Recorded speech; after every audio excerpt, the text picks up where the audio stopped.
जय हिंद साथियों, मैं गौरव आप सबका स्वागत करता हूं अपने चैनल आर्ट्स हैकर्स पे। बेटा उम्मीद करता हूं सब बच्चे अब अपनी कमर को दोबारा से कस लेंगे। बहुत इंजॉय कर लिया उन बच्चों ने जो बच्चे अभी क्लास 10 से क्लास 11 में एंटर किए। मैं उन बच्चों के लिए खासकर वीडियो लेकर आया हूं बेटा जिन्होंने आर्ट्स सेक्शन को चॉइस किया है। ज्यादातर बच्चे क्या करते हैं बेटा, आर्ट्स को ना बहुत लाइटली लेते हैं। लाइटली का मतलब क्या यार, ठीक है आर्ट्स ही है तो हम कर ही लेंगे, है ना।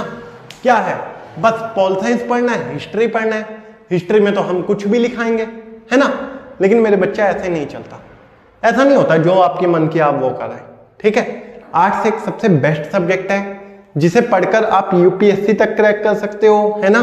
दुनिया के टॉप 3 टफेस्ट एग्जाम में काउंट होने वाले एग्जाम की बात करूं मैं आपके साथ, ठीक है। लेकिन किसी भी गवर्नमेंट जॉब को क्रैक करने के लिए बेटा आपका सबसे पहले बेसिक बहुत मजबूत होना चाहिए। बेसिक का मतलब क्या है, जब आप क्लास 11 को शुरू करने वाले हैं मेरे बाबू, तो आप एक चीज ध्यान रख लीजिए, ये क्लास फर्स्ट की तरह है। जैसे पहली बार क्लास में गए थे तो क्या सीखे थे, ABCD सीखे थे ना। यहां से आप राजनीति की ABCD सीखना शुरू करेंगे कि आखिरकार राजनीति क्या होती है और किस तरीके से एक देश चलता है। आई बात समझ। तो सबसे पहले आज हमारा पहला दिन ही है, तो मैंने आपको वादा किया मैं 1 तारीख से क्लासेस आपके लिए स्टार्ट कर दूंगा। लेकिन मैंने सोचा उससे पहले मैं आपको हिस्ट्री और पॉलिटिकल साइंस के सिलेबस से इंट्रोड्यूस कर दूं। तो सबसे पहले आज मैं लेके आया हूं बेटा पॉलिटिकल साइंस का। कोशिश रहेगी कि कल हिस्ट्री का आ जाए, नहीं तो मंडे को जरूर, संडे को जरूर अपलोड हो जाएगा। क्लियर है। तो देखो शुरू करते हैं बेटा। सबसे पहले हमारे पास 2 बुक्स हैं, वी हैव 2 बुक्स। हमारे पास 2 बुक्स हैं, एक को कहते हैं बेटा इंडियन कॉन्स्टिट्यूशन और दूसरी का नाम है पॉलिटिकल थ्योरी। लेकिन ऐसे वन में मेरे बाबू टाइम थोड़ा कम रहता है। टाइम कम रहने का मतलब क्या है, आप पे सिर्फ और सिर्फ बेटा जुलाई एंड अगस्त का महीना रहता है। मिड सितंबर में आपके एग्जाम होते हैं, तो इसलिए बहुत ज्यादा हाई सिलेबस को ये नहीं देते। लास्ट ईयर तक बेटा SA1 में 7 चैप्टर्स आते थे, बट इस बार CBSE ने एक और रिडक्शन कर दिया और 6 ही चैप्टर छोड़े हैं। SA1 में कितने चैप्टर आएंगे आपके, 6 चैप्टर। वो भी कौन सी बुक से आएंगे, फर्स्ट बुक से, जो इंडियन कॉन्स्टिट्यूशन है, भारतीय संविधान, है ना। लेकिन ये पॉलिटिकल थ्योरी की जो बुक है इससे SA2 में आएगा। आई बात समझ।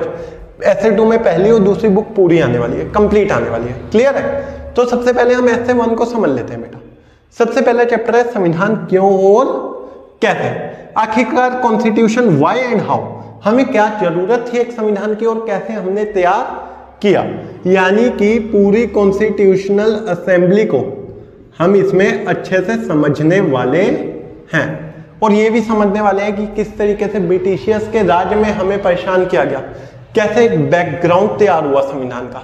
एक एक पॉइंट पे बहुत जबरदस्त तरीके से और एक्सप्लेनेशन के साथ बात करने वाले हैं। क्लियर है। दूसरा भारतीय संविधान में अधिकार, इसमें हम पढ़ेंगे बेटा FR fundamental rights, DPSP directive principle of state policy, नीति निर्देशक तत्व, और FD यानी कि fundamental duties, NHRC national human right commission. यानी कि कई सारे अलग अलग टॉपिक्स को हम क्लियर करने वाले हैं। अगला है बेटा चुनाव और प्रतिनिधित्व, इलेक्शंस एंड रिप्रेजेंटेशन। इसमें हम जानेंगे कि हमारे देश का जो इलेक्शन कमीशन है क्या है। इलेक्शन कमीशन यानी कि चुनाव आयोग किस तरीके से काम करता है, किस तरीके से एक डेमोक्रेसी चलती है, या हमने किस तरीके से चुनाव के प्रोसेस को अपनाया है। आगे बात समझ। फिर हम पढ़ेंगे बेटा कार्यपालिका, यानी कि कानूनों को लागू करवाने वाली एक एजेंसी। फिर हम पढ़ेंगे विधायिका, यानी आखिरकार कानून बनते कहते हैं। लेकिन बेटा ये थोड़ा बुक में ना थोड़ा सा रिवर्स करके चलेंगे। पहले मैं आपको ये चैप्टर समझाऊंगा कि कानून बनते कैसे हैं, क्योंकि पहले कानून बनेंगे तभी तो कानून लागू होंगे। आई बात समझ।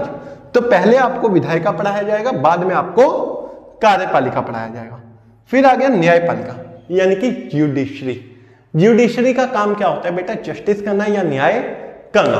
बट हमारा जो सुप्रीम कोर्ट है, यानी कि अगर हमारे साथ कुछ होता है तो हम सुप्रीम कोर्ट तक कैसे जा सकते हैं, कौन कौन से राइट्स हैं, सारी चीजें हम न्यायपालिका में बहुत अच्छे से और डीपली समझने वाले हैं। क्लियर हुई बात। हर एक बच्चा जो अभी अभी क्लास 11th में पहुंचा और उसने स्ट्रीम चॉइस की है आर्ट्स। बेटा बिना रुके चैनल को सब्सक्राइब कर लो और हाँ, हमारे इंस्टाग्राम पेज को फॉलो कर लो और वीडियो को लाइक और शेयर करना बिल्कुल मत भूलना। जय हिंद, जय भारत।